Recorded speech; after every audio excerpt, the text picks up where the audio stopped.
வணக்கம் and welcome back to my channel. இன்றைக்கி நம்ம சேனலில் ரொம்ப சாஃப்டான ரொம்ப டேஸ்டியான ரவா நெய் புட்டு எப்படி செய்கிறதுன்னு பார்க்க போகிறோம். அதுக்கு முதல்ல வானலியில் 2 டீஸ்பூன் அளவுக்கு நெய் சேர்த்துக்கிறேன். இதோட 1 கப் அளவுக்கு ரவை சேர்க்குறேன். இதை 3லேருந்து 5 நிமிஷத்துக்கு குறைஞ்ச தீயில் வச்சுட்டு வறுத்துக்கலாம்.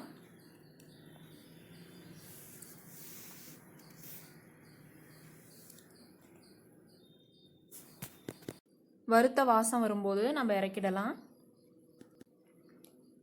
நெய்யிலையே நல்ல ரவை வறுபட்டுருச்சு, வறுத்த வாசமும் வருது. இப்போ நான் அடுப்பு ஆஃப் பண்ணிட்டேன்.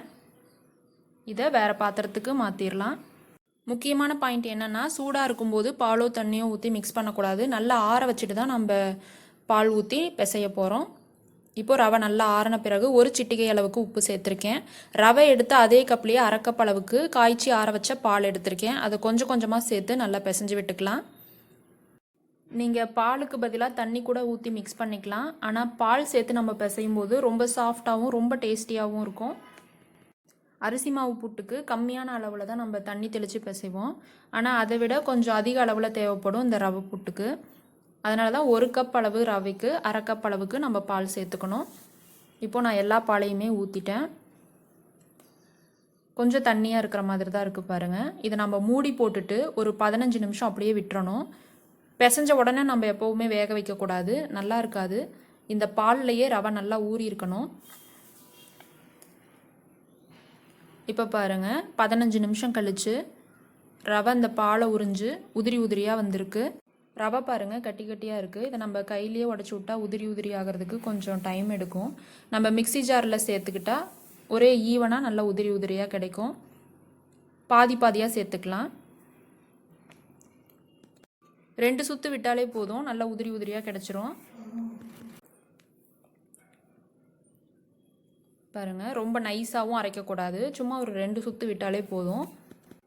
இட்லி ஊற்றுறதுக்கு இட்லி துணியை எப்படி நினச்சி புழிஞ்சிட்டு இட்லி தட்டில் போடுவோமோ அதே மாதிரியே போட்டு வச்சுக்கோங்க. அது மேலே இந்த ரவை கலவையை சேர்த்துடலாம்.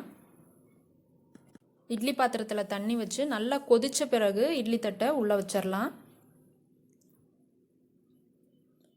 ஒரு 5 நிமிஷம் மட்டும் நம்ம மூடி போட்டு வேக வைக்கலாம். 5 நிமிஷம் கழித்து நம்ம ஓப்பன் பண்ணி பார்க்கலாம்.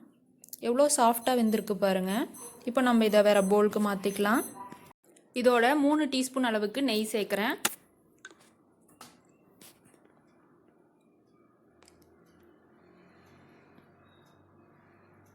இதை நல்லா இது போல் கலந்து விட்டுறலாம்.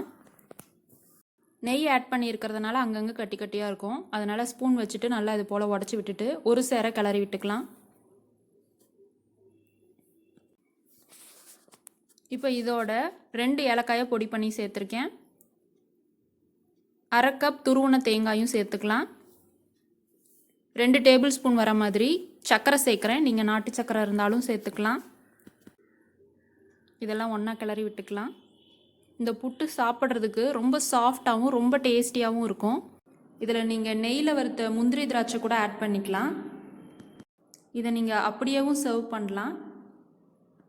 நான் ஷேப்புக்காக கரண்டியை பயன்படுத்துகிறேன். கரண்டியில் அடியில் தேங்காய் துருவில் சேர்த்துட்டு அது மேலே இந்த ரவா புட்டை வச்சு ப்ரெஸ் பண்ணிவிட்டு தலைகீழ கவுத்தும் போது நல்லா இட்லி மாதிரி அழகான ஷேப்பில் வந்துடும்.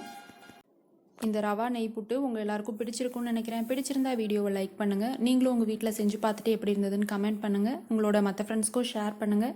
மேலும் இது போன்ற ரெசிபீஸ்க்கு நம்ம சேனலை சப்ஸ்கிரைப் பண்ணிவிட்டு கூட இருக்க பெல் ஐக்கானை கிளிக் பண்ணி ஆல்ன்ற ஆப்ஷனையும் செலக்ட் பண்ணி வச்சுக்கோங்க. தேங்க்ஸ் ஃபார் வாட்சிங்.